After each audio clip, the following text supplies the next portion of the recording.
ಸ್ತನಗಳು, ಅಲ್ಪಾಹಾರ, ಹುತ್ತ, ನೈದಿಲೆ ಇವುಗಳನ್ನು ಸೂಚಿಸಲು.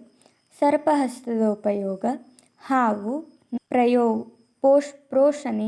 ಪೋಷಣೆ, ದೇವಋಷಿ ತರ್ಪಣ, ಮಲ್ಲರು ಭುಜ ತಟ್ಟುವುದು ಇವುಗಳನ್ನು ಸೂಚಿಸಲು.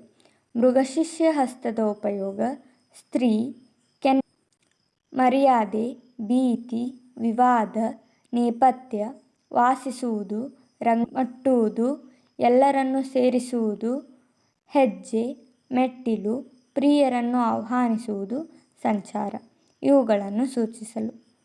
ಸಿಂಹಮುಖ ಹಸ್ತದ ಉಪಯೋಗ: ಹವಳ, ಮುತ್ತು, ಸುವಾಸನೆ, ಮುಂಗುರುಳು ಮುಟ್ಟುವುದು, ಕೇಳುವುದು, ಹೋಮಕುಂಡ, ಮೊಲ, ಆನೆ, ಸಿಂಹ, ಔಷಧಿ, ಪರೀಕ್ಷೆ ಇವುಗಳನ್ನು ಸೂಚಿಸಲು.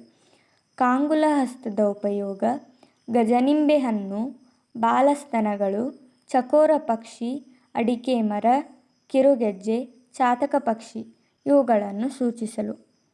ಅಲಪದ್ಮ ಹಸ್ತದ ಉಪಯೋಗ: ಅರಳಿದ ಕಮಲ, ಬೇಲ ಮೊದಲಾದ ಹಣ್ಣುಗಳು, ಆವರ್ತನ, ಸ್ತನಗಳು, ಹುಣ್ಣಿಮೆ ಚಂದ್ರ, ಸುಂದರವಾದ ವಸ್ತು, ತುರುಬು, ಹಳ್ಳಿ, ಎತ್ತರ, ಸಿಟ್ಟು, ಕನ್ನಡಿ, ವಿರಹ, ಗಾಡಿ, ಚಕ್ರ, ಕಲಕಲ ಶಬ್ದ, ಹೊಗಳಿಕೆ ಇವುಗಳನ್ನು ಸೂಚಿಸಲು.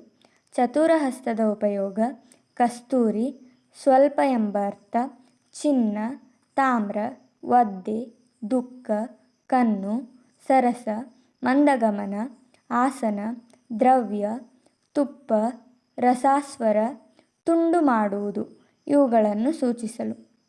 ಭ್ರಮರ ಹಸ್ತದ ಉಪಯೋಗ: ಜೇನುನೊಣ, ಗಿಣಿ, ಕೋಗಿಲೆ, ಯೋಗಾಭ್ಯಾಸ ಇವುಗಳನ್ನು ಸೂಚಿಸಲು.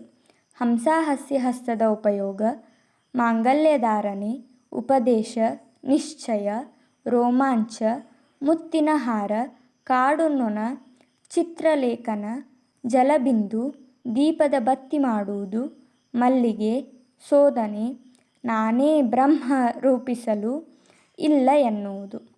ಹಂಸಪಕ್ಷ ಹಸ್ತದ ಉಪಯೋಗ: 6 ಎಂಬ ಸಂಖ್ಯೆ, ಉಗುರಿನ ಗುರುತು, ಸೇತುಬಂದು, ವಿಧಾನ ಇವುಗಳನ್ನು ಸೂಚಿಸಲು.